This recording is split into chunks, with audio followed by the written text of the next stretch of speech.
Hello friends, my name is Harshit Khandelwal. Welcome to simply Linux.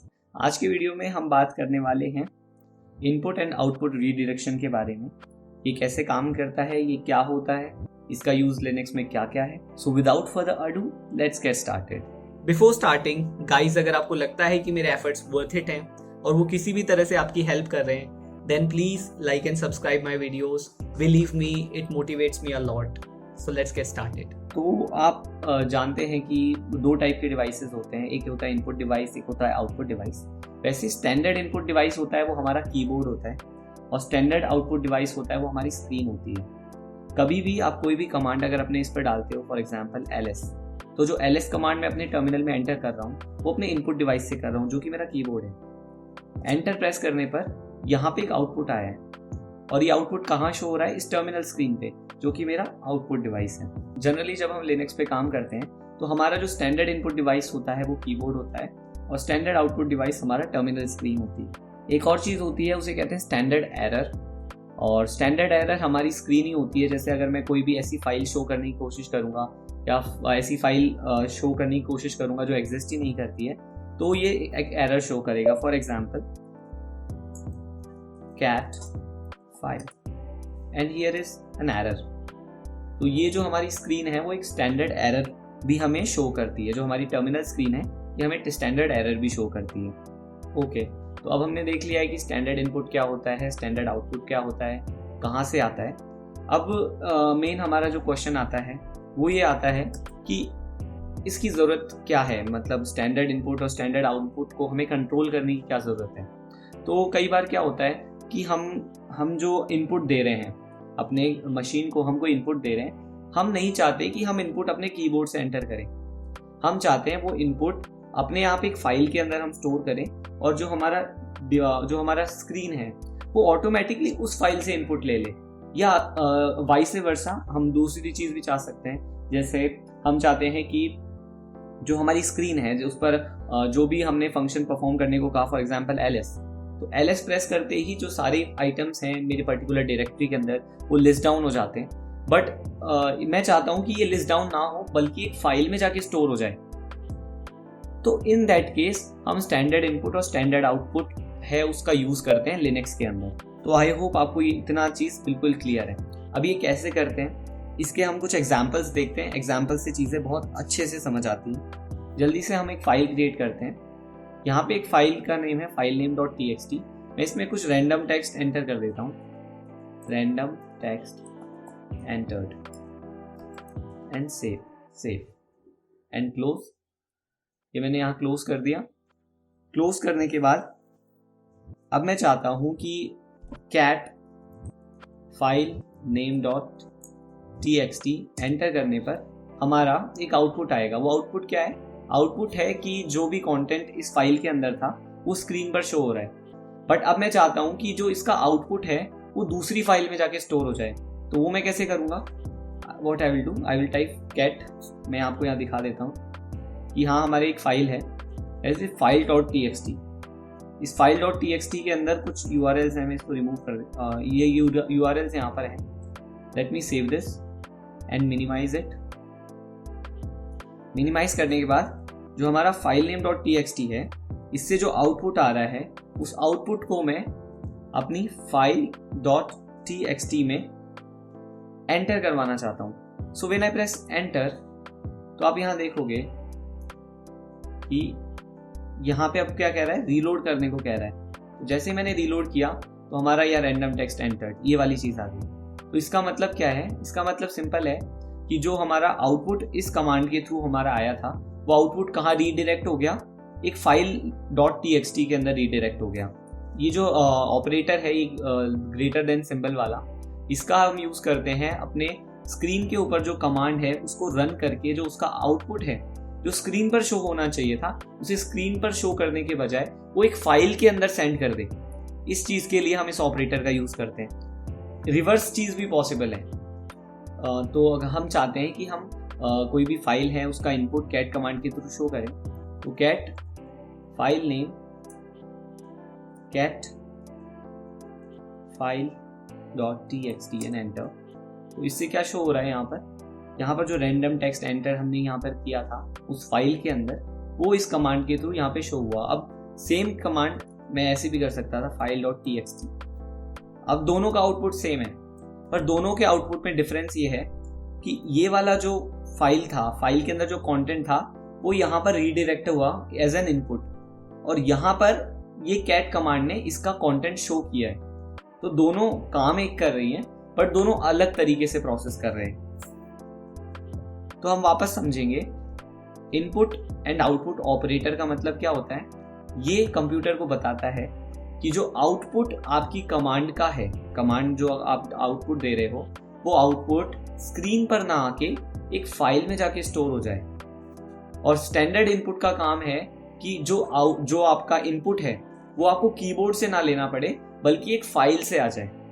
मैं कुछ और एग्जांपल्स आपको दिखाता हूँ। जैसे ls कमांड होती है, ls कमांड का आउटपुट ये होता है। तो मैं चाहता हूँ ls का कमांड का जो आउटपुट है वो फाइल नेम हमने जो txt फाइल है उसके अंदर जाके स्टोर हो जाए। तो file name .txt and enter. अब मैं करता हूँ cat file name .txt and enter. ये वाला जो हमारा आउटपुट था, जो ls का आउटपुट था, वो किस में जाके स्टोर हो गया, फाइल नेम .txt के अंदर जाके स्टोर हो गया। अब कई बार गाइस क्या होता है कि हम ये नहीं चाहते कि जैसे यहाँ पे मैं कैट आकर के आपको शो करता हूँ file.txt, तो यहाँ पे एक टेक्स्ट एंटर किया हुआ है। अब अगर मैं सेम पहले की तरह करता हूँ, कैट फाइल नेम .txt का इनपुट रीडायरेक्ट कर देता हूँ file.txt के अंदर, तो एक गड़बड़ हो जाएगी। और गड़बड़ क्या होगी, ये ओवरराइट हो जाएगा टेक्स्ट। जैसे हमने पिछली बार देखा था, उसके अंदर कुछ और टेक्स्ट था, टेक्स्ट ओवरराइट हो गया था। तो उस सिचुएशन को आप अवॉइड करते हो, उसके लिए हम क्या करेंगे, हम double greater than symbol use करेंगे। इससे क्या होगा, वो जाके इसका जो आउटपुट है कैट फाइल नेम .txt, ये file.txt फाइल के अंदर जाके कॉनकैटिनेट हो जाएगा, मतलब लास्ट में जाके ऐड हो जाएगा, इंस्टेड ओवरराइट नहीं करेगा। तो मैं एक एंटर प्रेस करता हूँ। अब मैं आपको शो करता हूँ कैट file.txt एंड एंटर। यहाँ पे सारा चीज सेम है, बट यहाँ पे रैंडम टेक्स्ट एंटर्ड है, वो वाली चीज एज इट इज रही, और जो आउटपुट था इस फाइल का कैट फाइल नेम .txt का, वो कहाँ जाके स्टोर हो गया, file.txt के अंदर जाके स्टोर हो गया। तो गाइस कई बार अब आपने देखा होगा कि आप जैसे ही कोई भी गलत कमांड टाइप कर देते हो, जैसे ls एंड फाइल, अगर मैं ऐसा करता हूँ तो एंटर प्रेस करने पे वो मुझे एक एरर दे रहा है। और एरर क्या है, कैन नॉट एक्सेस फाइल और फाइल, नो सच फाइल और डायरेक्टरी। इसका मतलब है कि इस नाम की कोई भी फाइल या डायरेक्टरी एग्जिस्ट नहीं करती है। तो ये एक एरर है, और एरर कहाँ पे शो हो रहा है, स्क्रीन के ऊपर। अब मैं चाहता हूँ कि जो एरर है वो स्क्रीन पर शो ना होकर किसी फाइल के अंदर जाके स्टोर हो जाए। तो वो मैं कैसे करूँगा, उसके लिए सिंपल मैं यूज करूँगा ls file to greater than symbol, and यहाँ पे आप कोई फाइल क्रिएट कर सकते हो, जैसे एरर डेटा एंड एंटर। तो अब जब मैं एरर डेटा को शो करूंगा, तो इसने क्या आउटपुट शो किया, जो आउटपुट यहाँ पे हमारा एरर आ रहा था, उस एरर को इस two and greater than symbol ने कहाँ रीडायरेक्ट कर दिया, इस फाइल के अंदर। और ये फाइल एग्जिस्ट नहीं करती थी, मैंने यूटिलिटी एग्जीक्यूट करी, उसके एग्जीक्यूट करने के बाद ही वो कहाँ जाकर स्टोर हो गई, एरर डेटा के अंदर जाकर स्टोर हो गई। अब मैं ls करता हूँ, यहाँ पे एक फाइल आ गई है एरर डेटा। चलिए थोड़े से और एग्जाम्पल्स देख लेते हैं। For example wc-l file name input take input from file name.txt and see it says 30 lines। तो वर्ड काउंट किया इसने, लाइन काउंट किया है। एक्चुअली ये जो कमांड है wc-l, इससे हम लाइंस काउंट कर सकते हैं एक फाइल के अंदर।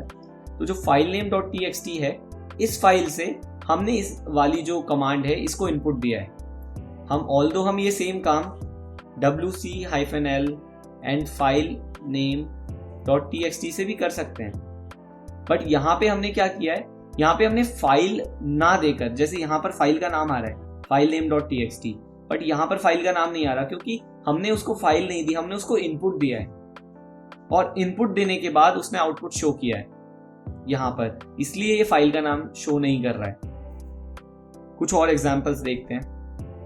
Date file.txt, now cat file.txt। आप देख सकते हो जो आउटपुट डेट का होना चाहिए था, उस डेट के आउटपुट को हमने कहाँ रीडायरेक्ट कर दिया, file.txt के अंदर कर दिया। हम मल्टीपल टाइम्स भी ऐसा कर सकते हैं, जैसे cat file.txt, file name.txt and file 2.txt and then press enter। अब इस कमांड ने क्या किया, cat file.txt का जो आउटपुट था उसको जाकर कॉन्कैटिनेट कर दिया फाइल name.txt के अंदर, और इसके अंदर जो कंटेंट था उसको जाके कॉपी कर दिया फाइल 2.txt के अंदर। एक और लास्ट एग्जांपल देखते हैं। फॉर एग्जांपल cat file.txt के अंदर जो भी कंटेंट है वो a कोई फाइल है उसके अंदर पहुंच जाए, और जो इसके अंदर कंटेंट है वो b फाइल है उसके अंदर पहुंच जाए। Now let me press enter and let's check cat cat file.txt। Okay, तो आपने यहाँ पे देखा कि जो cat file.txt का था वो इनपुट रीडायरेक्ट हो गया a के अंदर, और उससे रीडायरेक्ट हो गया b के अंदर। तो अब यहाँ पे देखो आप, मैं आपको शो करके दिखाता हूँ। जो हमारा a फाइल है वो एम्प्टी है, क्रिएट हुआ, उसका आउटपुट a में आया, देन वो एम्प्टी हो गया, उसका आउटपुट किस में आ गया, b file.txt में। ये जो b फाइल है इसके अंदर आके स्टोर हो गया। तो आई गेस आपको इस कमांड का मतलब समझ आया। पहले cat file.txt का रीडायरेक्ट होके ट्रिपल में आया, वहां से रीडायरेक्ट होके ट्रिपल बी में पहुंच गया। ये ट्रिपल बी और कुछ नहीं, जस्ट हमने रैंडम फाइल नेम दिया है। तो आई होप आपको रीडायरेक्शन का जो ये मेथड है ये समझ आया होगा, और आपको ये भी पता चला होगा कि ये कैसे काम कर रहा है। तो मैं आगे आने वाली वीडियो के अंदर पाइप आप कैसे ये जो इनपुट एंड आउटपुट रीडायरेक्शन है इसको पाइप सिंबल के साथ कैसे यूज कर सकते हो। पाइपिंग भी एक कॉन्सेप्ट होता है लिनक्स के अंदर जो बहुत हेल्पफुल होता है, उसको कैसे आप रिलेट कर सकते हो ये इनपुट आउटपुट रीडायरेक्शन के साथ, कैसे यूज कर सकते हो अपने बेनिफिट के लिए। कैसे यूज कर सकते हो अपनी लिनक्स शेल प्रोग्रामिंग के अंदर। तो आई होप आपको ये वीडियो समझ आया होगा। मैंने बहुत सिंपली और बहुत सिंपल एग्जांपल्स के थ्रू आपको ये कॉन्सेप्ट समझाया है। So I hope you like this video. Thank you very much for watching. See you in the next one.